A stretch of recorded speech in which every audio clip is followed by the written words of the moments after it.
In a quiet African village, there was a girl named Zara. She walked with her head high, her eyes fixed forward and lips sealed tight. She refused to greet anyone, not the old, not the young, not even visitors passing through. Some whispered it was pride, others thought it was a curse. But 1 month ago, something happened on a lonely bush path that no one in the village can forget. And the truth. It all began with one missed hello.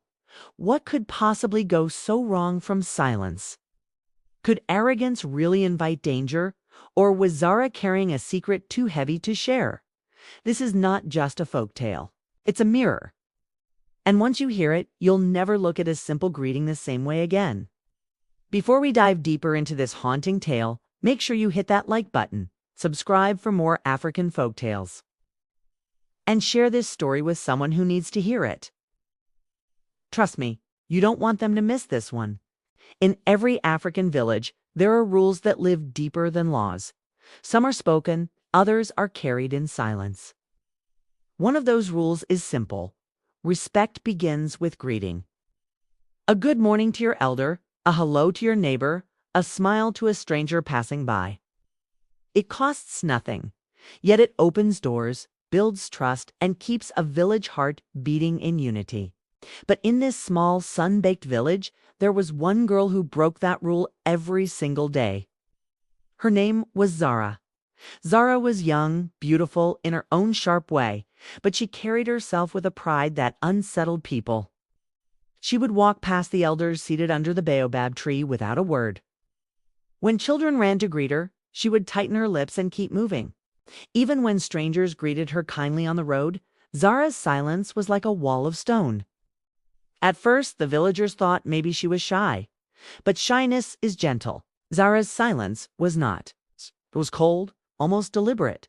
A refusal that stung like insult. Why does she act like this? One elder murmured. Does she think herself better than us? Another whispered. Whispers grew louder as days turned into weeks. And soon, stories began to spread. Some said Zara was cursed. Others claimed she had made a secret pact with spirits in the forest, and greeting people would break it. A few believed she was simply too proud, too arrogant to bend her neck and honor others with a simple word. But Zara never explained herself. She simply kept walking, eyes ahead, lips pressed tight. The truth, even Zara herself could not fully explain it. Somewhere deep inside, she told herself that greeting made her weak. That silence made her strong. But what she did not know is that silence carries a shadow. If that shadow follows you until the day it finally demands its price. One morning, on the dusty path that led to the river, an old woman carrying firewood greeted her. "Good morning, my daughter," the woman said softly. Zara's eyes flicked to her, but not a word escaped her mouth. She walked on. The old woman's smile faded. A child who refuses to greet is a child who will one day greet sorrow, she muttered under her breath. Zara heard it, but she laughed inside. To her, greetings were meaningless, just words, nothing more. But the villagers remembered. They never forgot the silence, and the saying that followed her like a shadow, she will greet sorrow. By now, Zara had become almost a legend in her own village, a warning wrapped in skin and bone. Others pointed at her when teaching their children. You see, Zara? Don't be like her. Respect is light. Pride is darkness. And yet, Zara did not change. Day after day, she walked past people like wind passing through grass, cold, untouchable, unreachable. Until 1 month ago, on that morning, the sun rose red over the horizon. Zara walked down a lonely bush path, the kind where tall grasses whisper, and shadows stretch long before the day fully wakes. The air was heavy, strange. Something in the wind felt different. She saw someone ahead, a figure waiting. 'Twas no ordinary villager.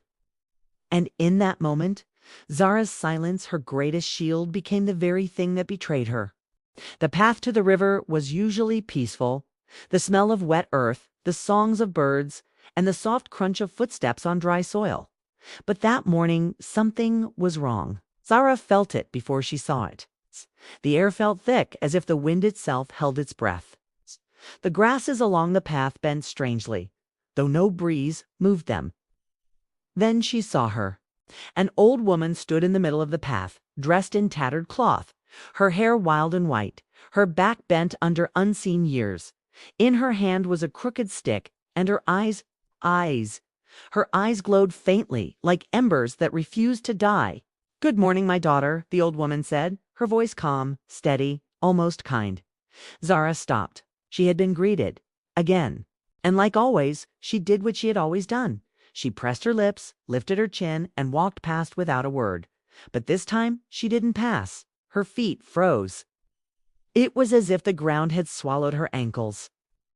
She tried to move, but her body disobeyed. Fear crawled up her spine like fire ants. The old woman slowly turned her head toward her.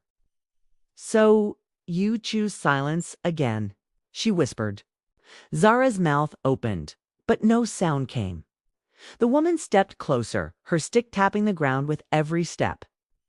"In this village, a greeting is not just a word. It is a bridge.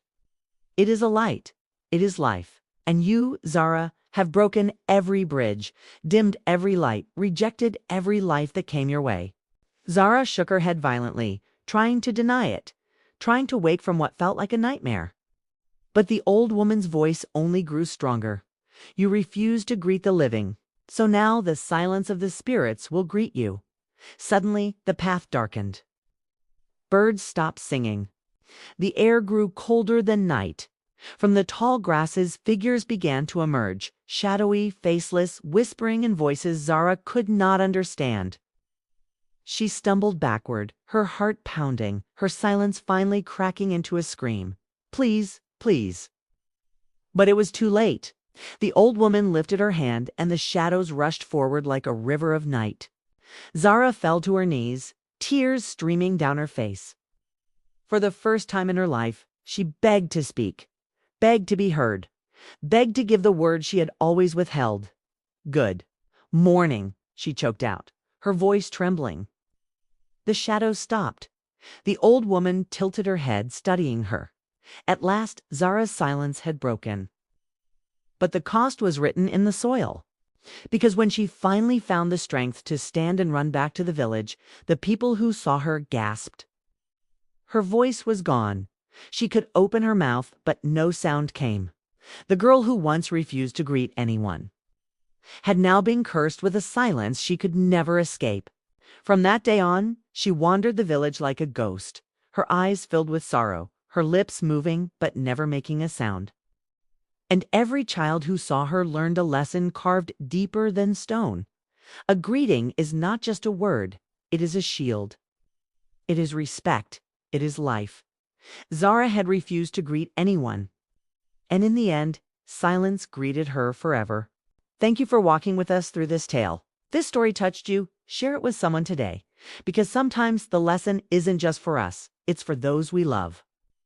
Don't forget to like this video, subscribe for more African folktales, and tell us in the comments. What does greeting mean to you in your culture? We'd love to hear your story.